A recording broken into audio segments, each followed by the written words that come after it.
Hi, it's Zeno. This is my first video that I'm posting, and it's kind of a personal video, but hopefully it'll help some other people out. And I think I'm gonna stick with 22 and opinionated, something like that. Anyhow, with this video, I'm just gonna share a little bit about Bible study that me and my husband have started picking back up on. And the first lesson that we kind of did together focused in chapter 7 of 1 Corinthians. And I'm just going to give 3 of my focal points from the conversation that we had out of reading that whole chapter. And the first thing that is mentioned is sexual immorality and not depriving each other, and that I'm his and he is mine. As a husband, he is to devote himself to me, and as a wife, I'm to devote myself to him. And that was focused in verses 2 through 5. That was our highlighting point, but it might be different for some other people.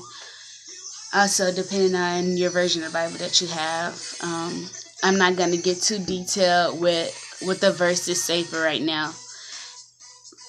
The second point was a non-believer as a believer's spouse, that you can't leave them. The believer cannot leave that marriage or relationship if your husband or your wife is a non-believer and y'all gotten married. Then you can't divorce them because, they don't want to believe in God, they don't want to believe in Christ, and you're like just done and you want to leave. No. It says that, don't you know, as a husband that's a believer, you can lead your wife to salvation. And that as a wife that's a believer, you can lead your husband to salvation. You can't deliver them or give them salvation, but you can lead them to Christ. So you can't fail or leave that marriage and basically abandon them because you've made that commitment. And as a believer, you understand what that commitment means. So seriously, through thick or thin, you're there, and you're there to kind of influence them and guide them to Christ, and just walk with them no matter what. And then the third point is that relationships are distractions from God. Now, that's a funny point to kind of focus on, because it's like, well, you're married, right? So then you have a relationship, and don't you have a relationship now? So how can it be also a distraction from God? Well, that section, which is verses 32 till like 35, that's where we kind of found that focus point. But those verses are kind of directed towards singleness and living single, and prior to getting married and being in relationships. So for me, this made me remember when me and my husband had done broken up way early in our relationship, and we were broken up for about 6 months.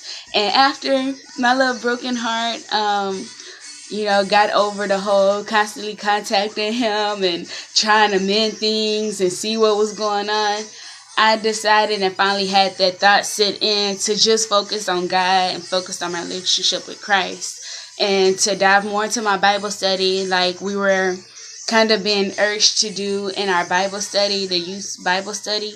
We were being kind of urged and encouraged to make sure that we dive into God's word every night. And so when that really just set on my mind, like how much I really wanted to be close to God and how strong I wanted my relationship to be with Christ, I really started reading every night. And I stopped thinking about my husband, which at that time we were broken up. So my ex, I stopped thinking about him, and I really just devoted myself to Christ, and I could feel that bond. But as soon as me and him got back together and we started talking again, it was very instantaneous that I felt that separation, and I felt that I was forgetting about God, and I wasn't reading my Bible as much. I wasn't focused on God as much. I wasn't praying as much, because all of my attention that I would use to spend time reading the Bible and focusing on God was going to my husband, who was just a boyfriend at that time. And it was more about talking on the phone, and is he going to message me, and what is he doing, and just sitting on the phone silent. So those verses really hit home.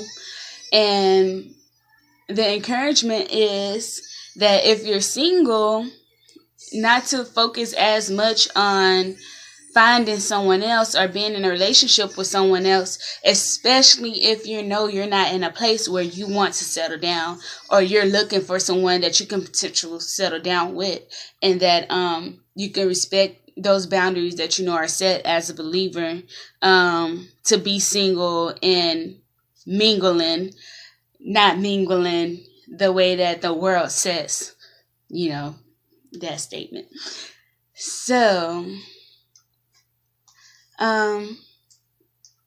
hopefully that's all understandable. I am 22. Me and my husband are going on for 2 years now. Yes. Terrible too. In our year of marriage, and been together for about 5 years, if I'm not mistaken.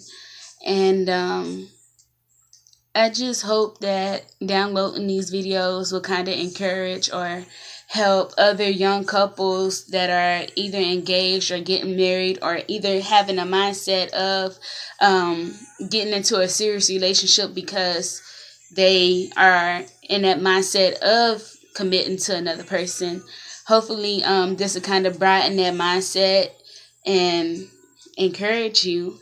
And then I can get comments and feedback and questions on whether or not I can expand on things or give my opinion, and hopefully nobody takes offense to anything that I say. But like I said, it's kind of a personal video as well, and I'm looking forward to being able to reflect on these videos and just grow from them and be able to keep expanding the knowledge, for believers and non-believers at that, and for couples and for those that are single.